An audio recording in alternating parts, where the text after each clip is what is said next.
Are you guys ready to make the perfect prime rib every time? Oh, it's my favorite.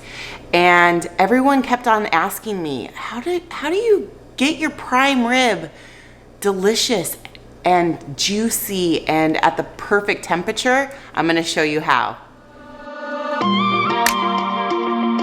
For this recipe, this is what you need. You need cloves of garlic. So this is a clove.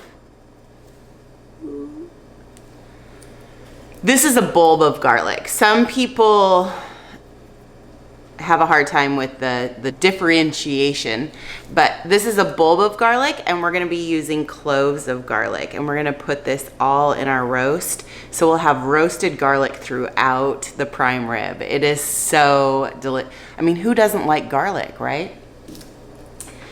And then you will also need salt and pepper. And I like to crack both of these over the top to make a wonderful, wonderful crust. You're also going to need a thermometer. And the one I like to use, this is really old, but it still works. And what I like is that I can put the probe in halfway into my roast, and it tells me and beeps when it's done at 115 degrees. So this is a must-have when cooking prime rib, because you do not want to overcook it. Set your oven to 450, and we are going to season this with salt, pepper, and I'm gonna actually cut slits in the roast to push down some garlic. Let the roast come to room temperature.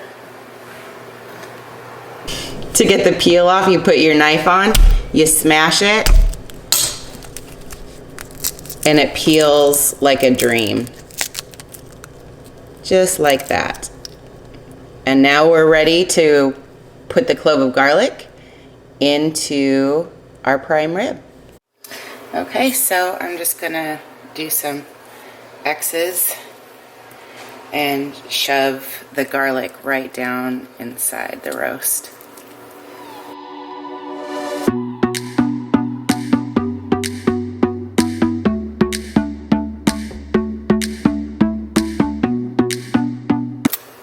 Just gives really nice flavor, and who doesn't like garlic, right?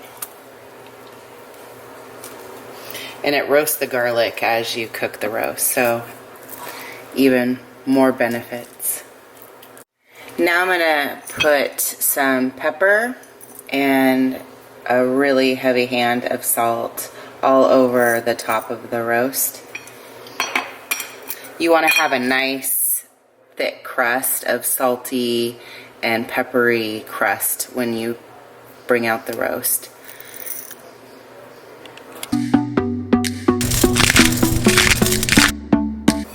Now for the pepper.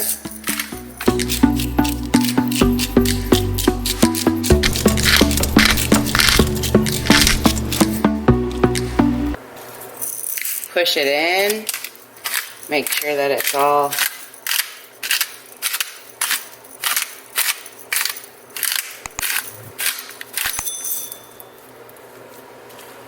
I actually might even put a little bit more salt on it.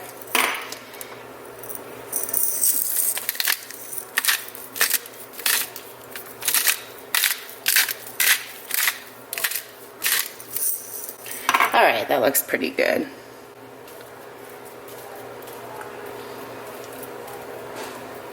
Then we're going to stick it into a 450 degree oven for 15 minutes. Then we're going to lower the temp to 350 and cook it until the internal temperature of it hits 115. My family likes rare to medium rare. Take this over, if I can do it one-handed, it's my cast iron. Alright, so what I'm going to do is I'm going to grab a pot holder and my thermometer. That's a good idea. Okay, I'm gonna stick my thermometer in the center of the roast, about halfway down. Then we're gonna put it in there.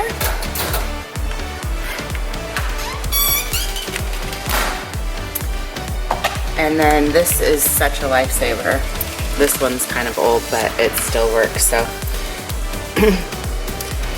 So we're gonna put alert on so it will tell me when the roast is done. I'm gonna do power on. And it's set at 122, so I'm gonna go down to 115. So it will alert me when it's ready at 115, the internal temperature, and I will pull it and I will let it rest for 15 minutes. Okay, so the prime rib has a nice crust on it, so I'm going to lower the temperature to 350 for the rest of the time. Let's check the timer to see what the temperature is right now.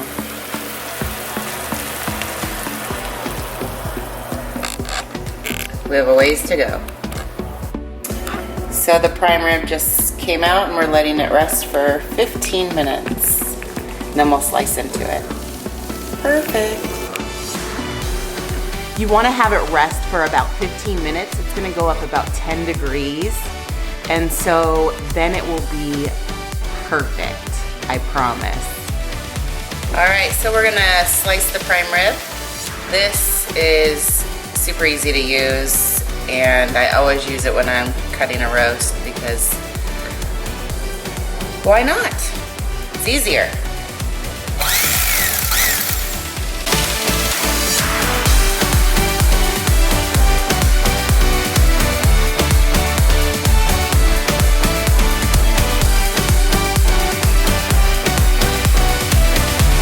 Look at that. Perfect. All right, so the prime rib is all sliced up and you can see the cloves of garlic in there that we shoved in, nicely roasted. Let's eat. I hope you enjoy this recipe and stay safe out there, and I miss you guys. Bye.